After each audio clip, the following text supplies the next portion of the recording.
Number 1 অসমৰ পুৰণি নাম কি? প্ৰাগজ্যোতিষপুৰ। নাম্বাৰ 2 কামাখ্যা মন্দিৰ কোনখন পাহাৰত অৱস্থিত?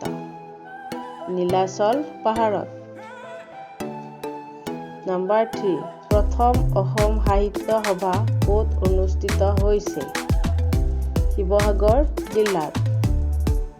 নাম্বাৰ 4 প্ৰথম অসম সাহিত্য সভাৰ সভাপতি কোন আছিল? পদ্মনাথ গোহাঁই বৰুৱা। নাম্বাৰ 5 শ্ৰীমন্ত শংকৰদেৱৰ জন্ম ক'ত হৈছিল? বৰদোৱাৰ আলিপুখুৰীত। নাম্বাৰ 6 আহোমৰ শেষৰ ৰজাজনৰ নাম কি আছিল? পুৰন্দৰ সিং। নাম্বাৰ 7 আমাৰ জাতীয় সংগীত অ মোৰ আপোনাৰ দেশ প্ৰথম কোনখন আলোচনীত প্ৰকাশ পাইছিল? বাঁহী। নাম্বাৰ 8 প্ৰথম অসমীয়া আলোচনীখনৰ নাম কি আছিল?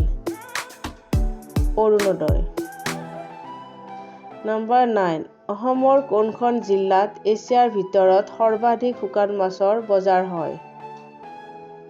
জাগিৰোড।